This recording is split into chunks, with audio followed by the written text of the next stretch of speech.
jalqabarratti gareen farra islaamaa ta'e biyyattii seenuu mul'achaa jiraachuu majliisa biyya keenyaa ibsaniiru.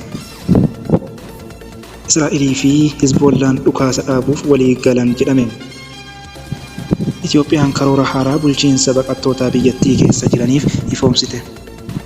Yuunaayitid Isteetsi marii niwukileerii gara hojii guyyaa 60tti ce'u hordoftee uggura galaanaa Iraan irra keessa kaafte.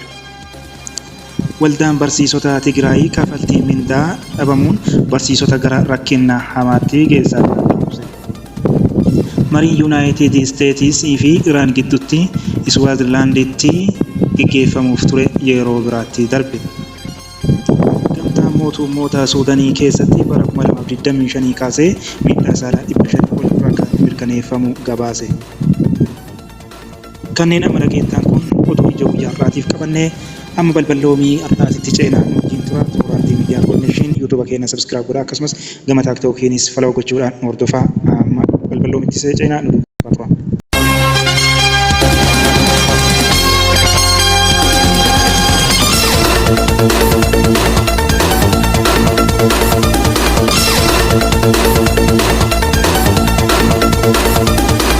Oduu simbirtuu manni maree Islaamaa irraa akka dhagametti gareen farra Islaamaa ta'e biyyattii seenee mul'achaa jiraachuu ibse.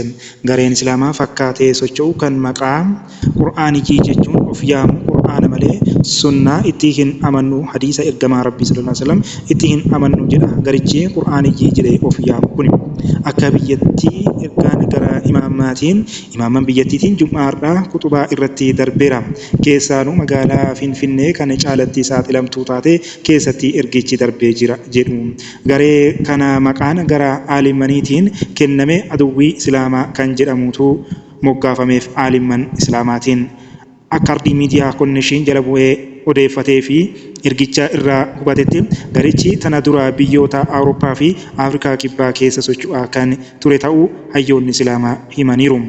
Kuni waan nama dhibu haraama halaalcha kan akka zinaa saganni illee akkasuma dhimma salaataa irratti saganni sirumaa hin barbaachisu yoo batii irraa of eegde jechuun faallaa amantii Islaamaa kan dhaabbatuu fi kan deemaa jiran ta'uu isa beektanii irraa akka of eegdan jedhu aalimman Islaamaa.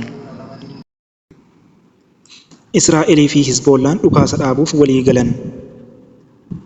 Reuters hoogganaan ol'aanaa Yuunaayitid Isteetsi kan eenyummaan isaa akka hin eeramne gaafate tokko waabeeffachuun Israa'elii fi Hizboollaan dhukaasa dhaabuuf waliif galuu isaanii gabaaseera. Waliigalteen kunis jimaata har'aa sa'aatii 10 sa'aatii naannichaa sa'aatii booda irratti hojiirra ni oola jedhameera.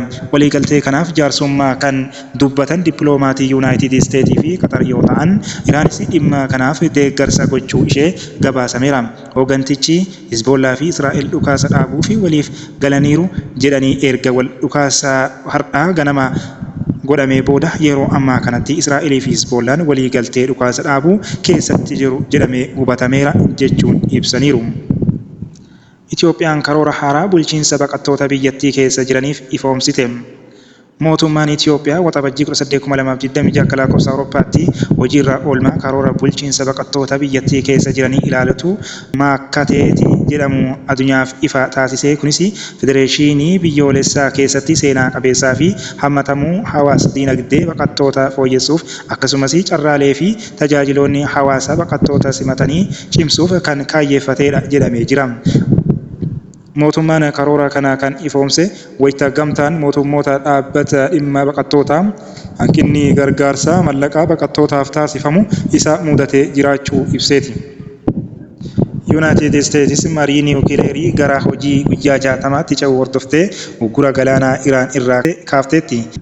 Waashingitenii fi Teheraan gidduutti waliigalteen dhihoo mallatteeffamee gara hojii seenuun isa hordofee Yuunaayitid Isteetsi uggura galaanaa Iraan irraa kaaste. Ameerikaan uggura humna galaanaa Iraan irratti qabdu ifatti kaaftee. Kunis ergiin daldalaa fi boba'aa karaa galoo galaana Iraanii fi galoo galaana Oomaan deebi'ee eegaluu eeyyamtee waliigalteen dhiheenyaa kana Waashingitenii fi Teheraan gidduutti taasifamee marsaa hojii irra oolmaa isaa keessa ni seena jedhame.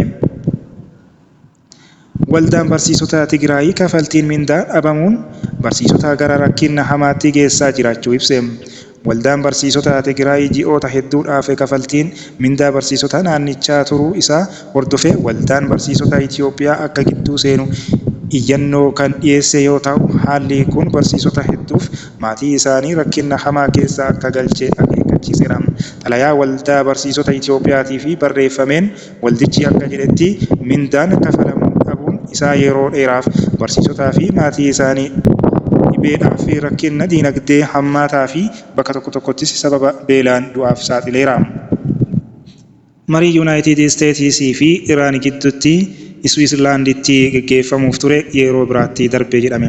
Marii Yuunaayitid Isteetisii fi Iraan gidduutti gaggeeffamuu fi karoorfamuun gurraandhala 19 Switzerlaanditti riizoortii Burgunistook jedhamutti saganteeffamee yeroon isaa dheerachuu isaa qondaaltonni Switzerlaandii fi kan Yuunaayitid Isteetis beeksisaniiru.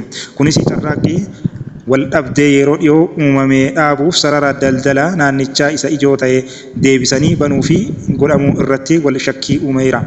Akka gabaasa Reutersitti itti aanaan pirezidaantii Yuunaayitid Isteetsi Ameerikaa J.D. Vance walgahii eegamaa ture deemuuf gara Switzerlaandiitti kan hin imalle ta'uu waajjirri White House mirkaneesseera.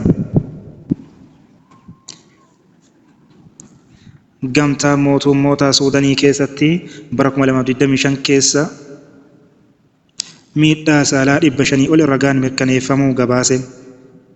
Dhaabbanni mootummoota gamtoomanii bara 2025 keessa Suudaan keessatti taatee waraanaa waliin kan wal qabatu miidhaa saalaa raawwatame keessa dhimmoota 500 ol mirkaneessuu isaa kan gabaase yoo ta'u, miidhamtoota kanneen keessaa 98 dubartootaa fi ijoollee durbaa ta'uu isaanii dhaabbatichi beeksiseera. Gabaasa kana kamisa darbee kan ifoomse dhaabbata gamtaa mootummoota dubartoota irratti xiyyeeffatuun hojjetu UN Womenidha. Dhaabbatichi akka ibsetti Suudaan keessatti miidhamtoonni baay'een isaanii sababa gosaa yookiin sanyii isaaniitiin akkasumas humnoota wal waraanaa jiran keessaa qaama tokko deeggaruu yookiin hidhata qabu jedhamanii waan itti yaadamee fi xiyyeeffatamuun miidhamaniiru jedhama. Daawwattootaa fi dhaggeeffattootaaf Miidiyaa Konnekshin oduuf odeeffannoo irraa qabanne kanuma waan nu faana turtaniif galata qabdu.